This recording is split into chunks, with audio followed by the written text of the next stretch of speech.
ನಲ್ಪಾಡ್ಗೆ ಉರುಳಾಗುತ್ತಾ bitcoin case. ಶಾಸಕರ ಪುತ್ರನಿಗೆ ಶುರುವಾಯಿತು ವಿಚಾರಣೆಯ ಭೀತಿ. ಸತತ 21 ಗಂಟೆ ನಲ್ಪಾಡ್ ಮನೆಯಲ್ಲಿ ಇಡಿ ಜಾಲಾಟ ನಡೆಸಿದೆ.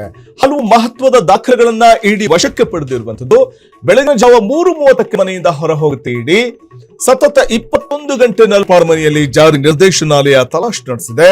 ಹಲವು ಮಹತ್ವದ ದಾಖಲೆಗಳನ್ನ ಈ ವೇಳೆ ವಶಕ್ಕೆ ತೆಗೆದುಕೊಂಡಿದ್ದು ಬೆಳಗಿನ ಜಾವ 3:30ಕ್ಕೆ ಮನೆಯಿಂದ ಹೊರ ನಡೀತಾರೆ ಇಡಿ ಅಧಿಕಾರಿಗಳು. ಹ್ಯಾಕರ್ ಶ್ರೀಕಿ ಜೊತೆಗಿನ ಹಣಕಾಸು ಬಗ್ಗೆ ಮಾಹಿತಿಯನ್ನು ಕಲೆ ಹಾಕಿದ್ದಾರೆ. ಇನ್ನು ನಲ್ಪಾಡ್ ಹೆಸರಿಗೆ ಅಥವಾ ಅಕೌಂಟ್ಗೆ ವರ್ಗಾವಣೆಗೊಂಡಿದ್ದಂತಹ 10 ಲಕ್ಷ ರೂಪಾಯಿ ಅಮೌಂಟ್ ಈ ಡಿಜಿಟಲ್ ದಾಖಲೆ ವಶಕ್ಕೆ ಕರೆದಾಗ ವಿಚಾರಣೆಗೆ ಬರಬೇಕು ಅಂತ ಹೇಳಿದ್ದು ನಲ್ಪಾಡ್ ಖಾತೆಗೆ ಜಮೆಯಾಗಿರೋ ಆ 10 ಲಕ್ಷ ಯಾವುದು ಅನ್ನುವಂತ ವಿಚಾರವಾಗಿಯೇ ಬೆನ್ನು ಬಿದ್ದಿರುವಂತದ್ದು. ಇಡೀ ಆ 10 ಲಕ್ಷ ಹಣ ಎಲ್ಲಿಂದ ಬಂತು, ಮುಂಬೈ ಮೂಲದ ವ್ಯಕ್ತಿಯಿಂದ ನಲ್ಪಾಡ್ ಖಾತೆಗೆ ಹಣ ಬಂತು ಅನ್ನುವಂತ ಒಂದು ವಿಚಾರ, ಈ ಆರ್ಥಿಕ ವ್ಯವಹಾರವೇ ನಲ್ಪಾಡ್ ಪಾಲಿಗೆ ಗೊತ್ತಾಯ್ತಾ? ಇದೇ ಕಾರಣಕ್ಕೆ ಇಡಿಗೆ ಸಿಕ್ಕಿರುವಂತಹ ಬಲವಾದ ಸಾಕ್ಷ್ಯ 10 ಲಕ್ಷ ವ್ಯವಹಾರದ ಕುರಿತು ಸಿಕ್ಕಿರುವಂತಹ ಸಾಕ್ಷ್ಯಗಳೇನು? ಇದೇ ಕಾರಣಕ್ಕೆ ನಲ್ಪಾಡ್ ಮನೆ ಕಚೇರಿಯಲ್ಲೂ ತಲಾಶ್ ನಡೆಸಿದೆ ಇಡಿ. ಬಿಟ್ಕಾಯಿನ್ ಕೇಸ್ ಅಂತೂ ನಲ್ಪಾಡ್ಗೆ ಉರುಳಾಗಿ ಪರಿಣಮಿಸಿಬಿಡುತ್ತಾ? ಶಾಸಕರ ಪುತ್ರನಿಗೆ ಶುರುವಾಗ್ತಾ ಇದೆ ವಿಚಾರಣೆಯ ಭೀತಿ, ಆತಂಕವನ್ನು ಎದುರಿಸುವಂತಹ ಒಂದು ಪರಿಸ್ಥಿತಿ. ಯಾಕಂದ್ರೆ ವಿಚಾರಣೆಗೆ ನಾವು ಕರೆದಾಗ ಬರಬೇಕು ಅಂತ ಇಡಿ ಬಹು ಸ್ಪಷ್ಟವಾಗಿ ನಲ್ಪಾಡ್ಗೆ ಹೇಳಿದೆ. ಹಾಗಾಗಿ ನಲ್ಪಾಡ್ಗೆ ವಿಚಾರಣೆಯ ಭೀತಿ ಇದೆ. ಅಲ್ಲಿ ತೆಗೆದುಕೊಂಡಂತಹ ಕಲೆ ಹಾಕಿದಂತಹ ದಾಖಲೆಗಳು, ಅಂದ್ರೆ ನಲ್ಪಾಡ್ ಅವರ ಮನೆ ಮತ್ತು ಕಚೇರಿಯಲ್ಲಿ ಕಲೆ ಹಾಕಿದಂತಹ ದಾಖಲೆಗಳಿರಬಹುದು. ಆ 10 ಲಕ್ಷ ಎಲ್ಲಿಂದ ಬಂತು, ಯಾರಿಂದ ಬಂತು ಅಕೌಂಟ್ಗೆ, ಇದ್ರ ಬಗ್ಗೆ ಬೆನ್ನತ್ತಿದ್ದಂತಹ ಇಡಿ ಒಂದಷ್ಟು ಮಾಹಿತಿಗಳನ್ನ, ದಾಖಲೆಗಳನ್ನ ಕಲೆ ಹಾಕೊಂಡಿದೆ. ಸೊ ವಿಚಾರಣೆ ಕರೆದಂತಹ ಸಂದರ್ಭದಲ್ಲಿ ಸರಿಯಾದಂತಹ ಸಮರ್ಪಕವಾದ ಮಾಹಿತಿ ನಲ್ಪಾಡ್ ಅವರಿಂದ ಬರಲಿಲ್ಲ ಅಂತಂದಾಗ ಅದು ಒಂದು ರೀತಿಯಲ್ಲಿ ಸಂಕಷ್ಟಕ್ಕೆ ಈಡು ಮಾಡುವ ಸಾಧ್ಯತೆ ಇದೆ ನಲ್ಪಾಡ್ ಅವರನ್ನ. ಹಾಗಾಗಿ ನಲ್ಪಾಡ್ಗೆ ಈ ಒಂದು ಪ್ರಕರಣ ಉರುಳಾಗಿ ಪರಿಣಮಿಸಿಬಿಡುತ್ತಾ? 10 ಲಕ್ಷ ವರ್ಗಾವಣೆಯ ಕುರಿತಾಗಿಯೇ ಬೆನ್ನು ಬಿದ್ದಿರುವಂತಹ ಇಡಿ ಅಧಿಕಾರಿಗಳು ಅವರ ನಿವಾಸ ಮತ್ತು ಕಚೇರಿ ಮೇಲೆ ದಾಳಿಯನ್ನ ನಡೆಸಿದ್ರು. ಸೊ ಬೆಳಗಿನ ಜಾವ 3:30ರವರೆಗೂ ಕೂಡ ದಾಖಲೆಗಳ ಪರಿಶೀಲನಾ ಕಾರ್ಯದಲ್ಲಿ ನಿರತರಾಗಿದ್ದಂತ ಇಡಿ 3:30ಕ್ಕೆ ಬೆಳಗಿನ ಜಾವ 3:30ಕ್ಕೆ ಅವರ ಮನೆಯಿಂದ ಹೊರ ನಡೀತಾರೆ. ಇಲ್ಲಿ ನಲ್ಪಾಡ್ ಅಕೌಂಟ್ಗೆ ಬಂದಂತ 10 ಲಕ್ಷ ರೂಪಾಯಿ ವರ್ಗಾವಣೆ ಕುರಿತು ಡಿಜಿಟಲ್ ದಾಖಲೆ ವಶಕ್ಕೆ ತೆಗೆದುಕೊಳ್ಳಲಾಗಿದ್ದು ಕರೆದಾಗ ವಿಚಾರಣೆಗೆ ಬರಬೇಕು ಅಂತ ಇಡಿ ಸೂಚನೆ ಕೊಟ್ಟಿದೆ. ನಲ್ಪಾಡ್ ಖಾತೆಗೆ ಜಮೆಯಾದ ಆ 10 ಲಕ್ಷ ಯಾವುದು? ಹಾಗಾದ್ರೆ ಆ 10 ಲಕ್ಷ ಹಣ ಬಂದಿದ್ದೇ ದಾಳಿಗೆ ಮುಖ್ಯ ಕಾರಣ ಆಯ್ತಾ ಅನ್ನುವಂಥದ್ದು ಸದ್ಯಕ್ಕೆ ಕುತೂಹಲಕ್ಕೆ ಎಡೆ ಮಾಡಿಕೊಡ್ತಾ ಇದೆ. ಇಡಿ ದಾಳಿಯ ಹಿಂದಿನ ಕಾರಣ ಆ 10 ಲಕ್ಷನೇನಾ? ಮುಂಬೈ ಮೂಲದ ವ್ಯಕ್ತಿಯಿಂದ ನಲ್ಪಾಡ್ ಖಾತೆಗೆ ಹಣ ಬರುತ್ತೆ ಅಂದ್ರೆ ಆ ಮುಂಬೈ ಮೂಲದ ವ್ಯಕ್ತಿ ನಲ್ಪಾಡ್ ಖಾತೆಗೆ ಯಾಕೆ ಹಣ ಹಾಕ್ತಾರೆ? ಯಾವ ಕಾರಣಕ್ಕೆ ಹಣ ಹಾಕ್ತಾರೆ? ಆ ಹಣದ ವ್ಯವಹಾರದ ಗುಟ್ಟೇನು? ಸೊ ಏನಿರಬಹುದು ಈ ವ್ಯವಹಾರ? ನಲ್ಪಾಡ್ ಮತ್ತು ಮುಂಬೈ ಮೂಲದ ವ್ಯಕ್ತಿಯ ನಡುವಿನ ಆ ಹಣಕಾಸಿನ ವ್ಯವಹಾರ, ಈ ಆರ್ಥಿಕ ವ್ಯವಹಾರವೇ ನಲ್ಪಾಡ್ ಪಾಲಿಗೆ ಕುತ್ತಾಗಿ ಪರಿಣಮಿಸುವ ಸಾಧ್ಯತೆ ಇದೆ.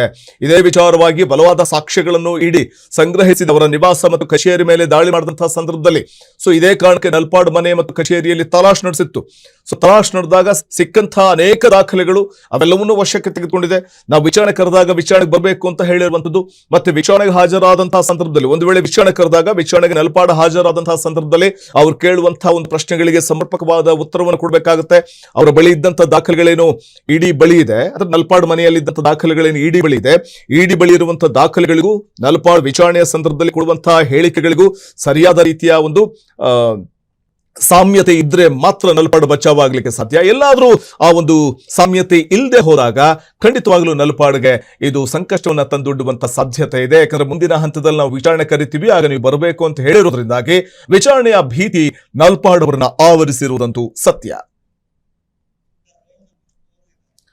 ಈ ಬಗ್ಗೆ ಮತ್ತಷ್ಟು ಮಾಹಿತಿನ ಪಡೆಯೋಣ ನಮ್ಮ ಪ್ರತಿನಿಧಿ ರೋಹನ್ ಅವರಿಂದ. ರೋಹನ್, ನಲ್ಪಾಡ್ಗೆ ಮುಂಬೈ ಮೂಲದ ವ್ಯಕ್ತಿಯಿಂದ ಬಂದಂತಹ 10 ಲಕ್ಷದ ವ್ಯವಹಾರದ ವಿಚಾರ ಅಥವಾ ವರ್ಗಾವಣೆ, ಆ ಹಣ ವರ್ಗಾವಣೆ ಆಗದಂತಹ ಒಂದು ವಿಚಾರ ಯಾವ ರೀತಿ ಸಂಕಷ್ಟವನ್ನ ತಂದೊಡ್ಡಬಹುದು ಅಂತ ಅನ್ಸುತ್ತೆ ರೋಹನ್? ವಸಂತ್, ಏನು ಬೆಂಗಳೂರಿನ ಈ ಒಂದು ಬಿಟ್ಕಾಯಿನ್ ಹಗರಣ ತನಿಖೆ ಸಂಬಂಧಪಟ್ಟಂತೆ ಈಗ ತೀವ್ರಗೊಂಡ ಹಿನ್ನೆಲೆಯಲ್ಲಿ ಈಗ ಕಾಂಗ್ರೆಸ್ನ ಶಾಸಕ ಹ್ಯಾರಿಸ್ ಅವರ ಕುಟುಂಬಕ್ಕೆ ಜಾರಿ ನಿರ್ದೇಶನದಲ್ಲಿ ದೊಡ್ಡ ಶಾಕ್ ನೀಡಿದೆ ಅಂತ ಹೇಳ್ಬೋದು. ಶಾಸಕರ ಪುತ್ರ ಮೊಹಮ್ಮದ್ ನಲ್ಪಾಡ್ ನಿವಾಸದ ನಡೆದ ದಾಳಿಯಲ್ಲಿ ಸುಮಾರು 21 ಗಂಟೆಗಳ ಕಾಲ ಸತತ ಕಾರ್ಯ ನಡೆದಿದೆ. ಈ ಒಂದು ದಾಳಿಯಲ್ಲಿ ಹಲವು ಮಹತ್ವದ ದಾಖಲೆಗಳನ್ನು ಈಗ ಇಡಿ ಅಧಿಕಾರಿಗಳ ವಶಕ್ಕೆ ಪಡ್ಕೊಂಡಿದ್ದಾರೆ. ಇಂದು ಬೆಳಗ್ಗೆ ಸುಮಾರು 3:30 ವೇಳೆಗೆ ಶೋಧ ಕಾರ್ಯ ಕೂಡ ಮುಗಿಸಿದ ಅಧಿಕಾರಿಗಳು ಮನೆಯಿಂದ ಹೊರಗೆ ಹೋಗ್ತಾರೆ. ಆ ಬಳಿಕ ಹ್ಯಾಕರ್ ಶ್ರೀಕಿ ಜೊತೆ ನಡೆದಂತಹ ಅಕ್ರಮ ಹಣಕಾಸು ವ್ಯವಹಾರದ ಬಗ್ಗೆ ಈಗ ಮಾಹಿತಿಯನ್ನು ಸಂಗ್ರಹಿಸಿದಂತಹ ಅಧಿಕಾರಿಗಳು ವಿಶೇಷವಾಗಿ ಡಿಜಿಟಲ್ ದಾಖಲೆಗಳನ್ನು ಎಲ್ಲವನ್ನೂ ಕೂಡ ಈಗಾಗಲೇ ಪಡೆದುಕೊಂಡಿದ್ದಾರೆ. ನಲ್ಪಾಡ್ ಖಾತೆಗೆ ಸರಿಸುಮಾರು 10 ಲಕ್ಷ ರೂಪಾಯಿ ವರ್ಗಾವಣೆ ಆಗಿರುವ ಕುರಿತು ಈಗ ಮಹತ್ವದ ದಾಖಲೆಗಳು ಕೂಡ ಈಗಾಗಲೇ ಲಭ್ಯವಾಗಿದೆ. ಈ ವಿವಾದಕ್ಕೆ ದಾಳಿಗೆ ಪ್ರಮುಖ ಕಾರಣ ಮತ್ತು ಇವೆಲ್ಲವೂ ಕೂಡ ಒಂದು ಮುಂಬೈ ಮೂಲದಿಂದ ವ್ಯಕ್ತಿಯಿಂದ ಹಣ ಜಮಾ ಆಗಿರ್ತಕ್ಕಂಥ ಇಡಿ ಅಧಿಕಾರಿಗಳು ಈಗ ಬಲವಾದ ಸಾಕ್ಷಿಗಳನ್ನ ಈಗಾಗಲೇ ಇಟ್ಕೊಂಡಿದ್ದಾರೆ ಅಂತ ಹೇಳ್ಬೋದು. ಈ ಹಿನ್ನೆಲೆಯಲ್ಲಿ ನಲ್ಪಾಡ್ ಅವರ ಒಂದು ಮನೆ ಹಾಗೂ ಒಂದು ಆಫೀಸ್ ಕಚೇರಿಯ ಮೇಲೆ ದಾಳಿ ನಡೆಸಲಾಗಿತ್ತು. ಈಗ ಮುಂದಿನ ದಿನಗಳಲ್ಲಿ ವಿಚಾರಣೆಗೆ ಹಾಜರಾಗುವಂತೆ ಹ್ಯಾರಿಸ್ ಕುಟುಂಬಕ್ಕೆ ಈಗಾಗಲೇ ಸೂಚನೆಯನ್ನು ಈಗಾಗಲೇ ಕೊಟ್ಟಿದ್ದಾರೆ. ಈ ಪ್ರಕರಣ ಇನ್ನಷ್ಟು ಈಗ ದೊಡ್ಡ ಮಟ್ಟದ ರಾಜಕೀಯ ಮತ್ತು ಆರ್ಥಿಕವಾಗಿ ಫಿನಾನ್ಷಿಯಲ್ ಆಗಿ ಬಹಿರಂಗಗೊಳ್ಳುವಂತಹ ಸಾಧ್ಯತೆಗಳು ಜಾಸ್ತಿ ಮಾತುಗಳು ಕೇಳಿ ಬರ್ತಾ ಇದೆ ಅಂತಾನೆ ಹೇಳ್ಬೋದು ವಸಂತ್.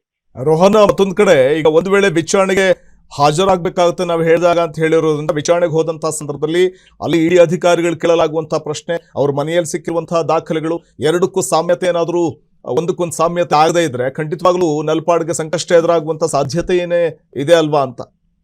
ವಸಂತ್, ನಿಜಕ್ಕೂ ಇದೇನಂತಂದ್ರೆ ಈಗ ಡಾಕ್ಯುಮೆಂಟ್ ಗಳನ್ನ ವೆರಿಫಿಕೇಶನ್ ಮಾಡುವಂತಹ ಸಂದರ್ಭದಲ್ಲಿ ಎರಡು ಏನಾದ್ರೂ ಈ ಅಕೌಂಟಿಗೆ ಜಮಾ ಆಗಿರ್ತಕ್ಕಂಥ ಹಣ ಮತ್ತು ಇವ್ರ ಖಾತೆಗೆ ಬಂದು ಏನಾದ್ರೂ ತಾಳೆ ಆಗದೆ ಇದ್ದ ಸಂದರ್ಭದಲ್ಲಿ ಅದು ಮುಂದಿನ ದಿನಗಳಲ್ಲಿ PMLA ಆಕ್ಟ್ ಅಡಿ ಅಂತಂದ್ರೆ prevention of money laundering act ಅಡಿ ನಿಜಕ್ಕೂ ಕೂಡ ಅವರಿಗೆ ಕಂಟಕ ಅಂತಾನೆ ಹೇಳ್ಬೋದು. ಈ ಒಂದು ವಿಚಾರಣೆಯಲ್ಲಿ ಹ್ಯಾರಿಸ್ ಕುಟುಂಬಕ್ಕೆ ಇಡಿ ಆಡಳಿತ ನೋಟಿಸ್ ಕೂಡ ಕೊಡುವ ಸಾಧ್ಯತೆ ಇರುತ್ತೆ. ಈ ಪ್ರಕರಣ ಇನ್ನು ಗಂಭೀರತೆ ಹೆಚ್ಚಾಗುತ್ತೆ ಅಂತ ಹೇಳ್ಬೋದು. ಮುಂದಿನ ಹಂತದಲ್ಲಿ ಮತ್ತಷ್ಟು ವಿಚಾರಣೆಗೆ ನೋಟಿಸ್ ಮತ್ತು ಕಾನೂನು ಕ್ರಮಗಳ ನಡುವೆ ಒಟ್ಟಿನಲ್ಲಿ ಈ ಒಂದು ಬಿಟ್ಕಾಯಿನ್ ಹಗರಣ ಪ್ರಕರಣ ಒಂದು ದೊಡ್ಡ ಮಟ್ಟಕ್ಕೆ ಚರ್ಚೆಗೆ ಗ್ರಾಸವಾಗಿದೆ. ಒಟ್ಟಿನಲ್ಲಿ ತನಿಖೆಗೆ ಏನಾದ್ರು ಸಾಮ್ಯತೆ ಏನಾದ್ರು 10 ಲಕ್ಷ ರೂಪಾಯಿ ಏನಾದ್ರು ತಾಳೆ ಆಗಿದಂತ ಸಂದರ್ಭದಲ್ಲಿ ನಿಜಕ್ಕೂ ಇದು ಕಂಟಕ ಅಂತಾನೆ ಹೇಳ್ಬೋದು ವಸಂತ್. ಓಕೆ, ಧನ್ಯವಾದ ರೋಹನ್ ತಮ್ಮೆಲ್ಲ ಮಾಹಿತಿಗಾಗಿ. ಕ್ಷಣ ಕ್ಷಣದ ಸುದ್ದಿಗಳಿಗಾಗಿ ಫ್ರೀಡಂ ಟಿವಿ ಸಬ್ಸ್ಕ್ರೈಬ್ ಮಾಡಿ, ಲೈಕ್ ಮಾಡಿ ಹಾಗೂ ಫಾಲೋ ಮಾಡಿ. ಹೊಸ ಸುದ್ದಿಗಳ ನೋಟಿಫಿಕೇಶನ್ಗಾಗಿ ಬೆಲ್ ಐಕಾನ್ ಮೇಲೆ ಕ್ಲಿಕ್ ಮಾಡಿ.